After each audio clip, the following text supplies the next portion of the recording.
चाहते थे उनके लिए तो सब लीक तीन ही चले, लीक छोड़ तीन ही चले, शायर शेर सपूत।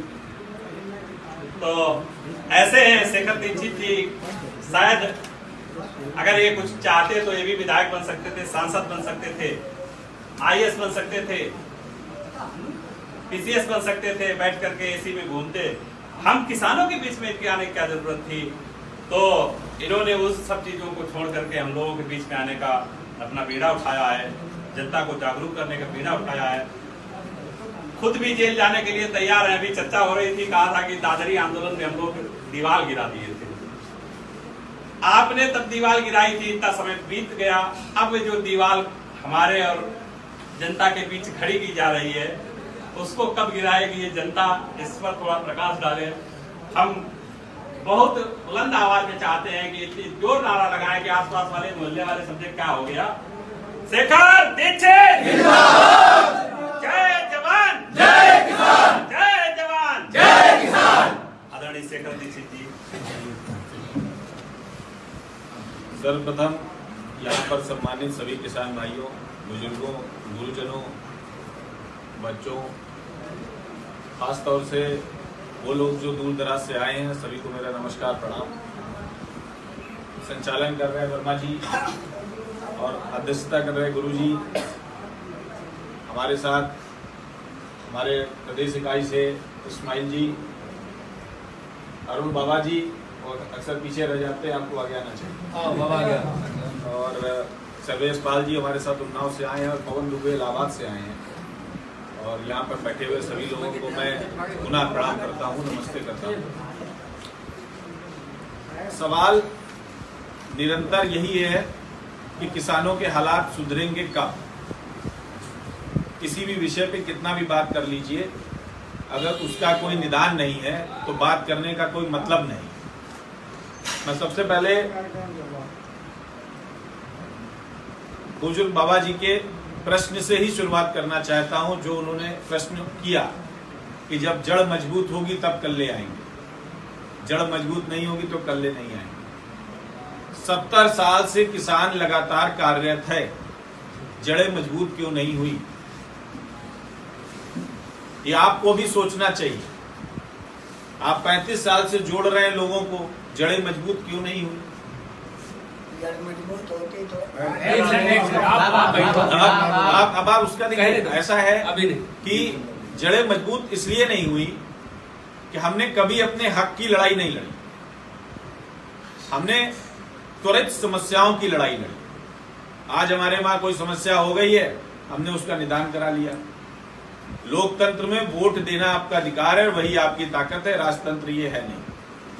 वोट में संख्या बल जिसके साथ होता है उसी की सभी लोग बात मानते हैं, और आप भी उसकी बात मानने के लिए बाध्य हैं, क्योंकि आप में से अधिकतर लोगों ने उन्हीं को चुना है। आज जिस भारतीय जनता पार्टी की बात करते हैं, कुछ समय पूर्व सबने मिलकर उसको चुना, बाकियों को प्रदेश से बाहर धकेल दिया, किसी और ने नहीं चुना। और यहां बैठे भी कई लोगों ने चुना होगा, ऐसा नहीं है कि नहीं चुना होगा। फिर ऐसा क्या कि हम समाजवादी पार्टी से नाराज हो गए? इससे पहले समाजवादी पार्टी के काल पे मुझमें बहुत मुकदमे लगे।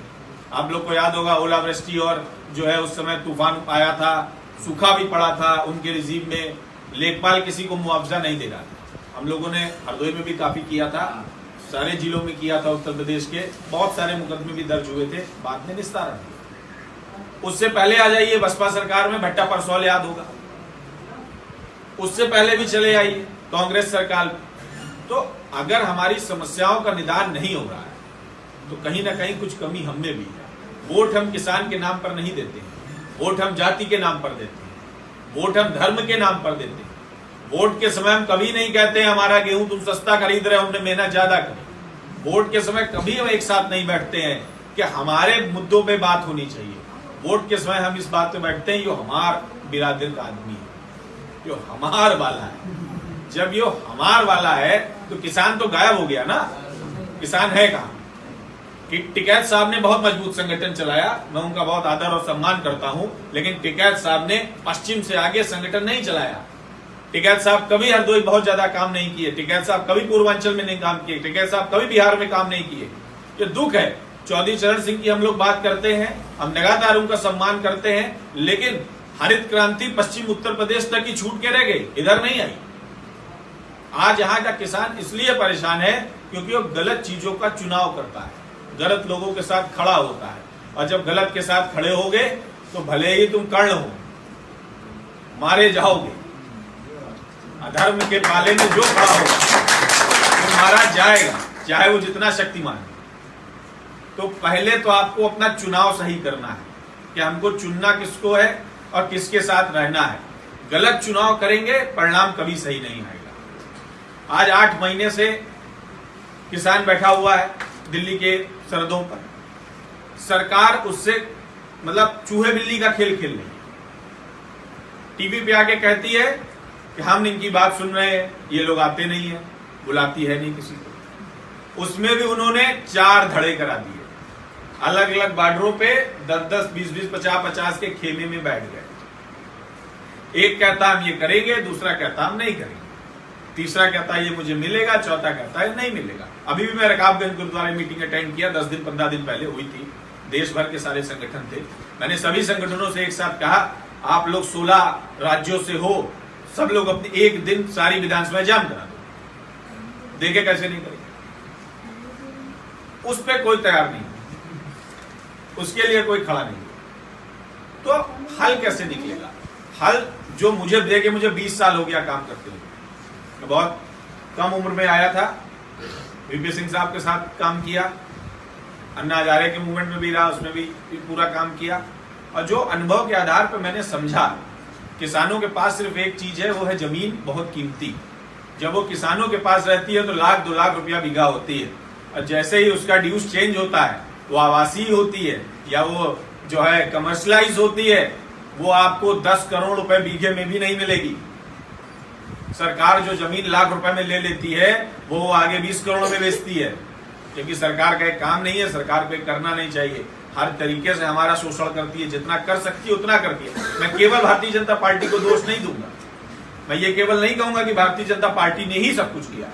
इससे पहले की सरकारों ने क्यों नहीं किया? स्वामीनाथन कमेटी की रिपोर्ट 2006 के बाद से लगातार पेंडिंग पड़ी हुई है। सरकार 2 रिजीम तक कांग्रेस की रही, कांग्रेस ने क्यों नहीं किया? फिर मोदी आए तो क्यों नहीं किया? हकीकत यह है, ये सब पूंजीपतियों की कठपुतली है, गुलाम है।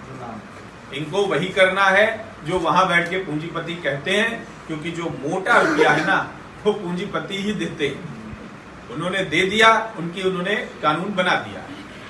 आप अपनी बात संगठित होकर रख नहीं पाए, आपकी बात नहीं मानी गई। मुख्य विषय जो है वो यही है, और इतने दिनों में इतने आंदोलन, इतनी लड़ाइयां लड़ने के बाद एक ही बात समझ में आई है, अगर आप अपने बच्चों का भविष्य अच्छा चाहते हैं, आज देश में रोजगार नहीं है। अगर आप सोचते हैं हम अपने बच्चे को ये पढ़ा रहे हैं, वो पढ़ा रहे हैं, हमने बीटेक करा दिया, एमबीए करा दिया, एमबीए करने के बाद भी 99% बच्चे चपरासी की नौकरियों पर इस समय पोस्टेड हैं शहरों में। गांव में बताते नहीं है आके कि हमने 20 लाख का एमबीए किया था और 12,000 रुपया हमको तनख्वाह मिलती है, वो हम 2-3 हजार काट लेते हैं।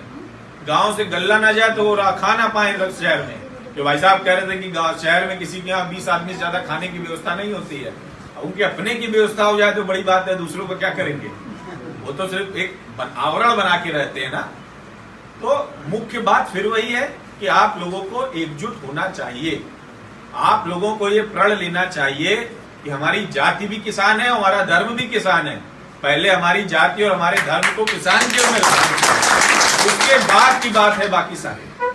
अगर आप जिस दिन ये मान लेंगे कि मेरा धर्म किसान है, मेरी जाति किसान है, किसान का बच्चा आएगा, मुझे उसके साथ खड़े होना है, मेरे किसी भाई का मामला होगा, मुझे उसके साथ जाना है, दल कोई हो, समस्या कोई हो, निराकरण स्वयं हो जाएगा, उसके लिए कुछ करने की आवश्यकता नहीं पड़ेगी। लेकिन अगर ऐसे ही विभाजित रहे तो मैं 20 साल कह रहा हूं, हो सकता 30 साल में भी आपके सामने खड़ा होकर यही बात कह रहा हूं, और बदलाव पता नहीं कितने साल में आएगा। लेकिन बदलाव लाने के लिए आपको एकजुट होना पड़ेगा, और किसान की ताकत हर सरकार को बतानी पड़ेगी कि हम पहले किसान हैं। और जिस दिन उसने ये बात समझ ली, आप समझ लीजिए आपको कहीं जाने की जरूरत नहीं, कुछ करने की जरूरत नहीं, घर में बैठ के आपके सारे काम हो जाएंगे। महंगाई की जिम्मेदारी सिर्फ किसान की नहीं है। बहुत सारी टीवी डिबेट चैनलों में बड़े बड़े एंकर्स ये कहते हैं, मैं भी बहुत सारी डिबेट्स में रहा, कि अगर रेट बढ़ाएंगे तो महंगाई बढ़ जाएगी। तो हमने कहा क्या मारने के लिए किसान ही बैठा हुआ है? वो इसलिए कि उनको अन्नदाता का नाम दे देते हैं, उनको भगवान का दर्जा दे देते हैं, और भगवान भोग के अधिकारी होते हैं, खाने के होते नहीं है। भोग लगाओ, हटा लो। चुनाव आया, भोग दिया, खत्म कर लिया, हटा लिया, 5 साल वो फिर बेचारे परेशान है। तो कलयुग चल रहा है और संघे शक्ति है, जैसा अध्यक्ष जी कह रहे थे, एकजुट होंगे, एक साथ रहेंगे और वाकई अपनी बातों को सामने रखना सीखेंगे तो कोई आपका मुकाबला नहीं कर सकता है।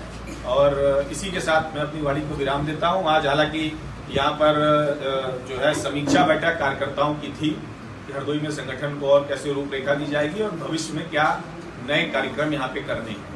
लेकिन आप लोग इतनी बड़ी संख्या में आए, इसके लिए आप सभी का बहुत बहुत धन्यवाद।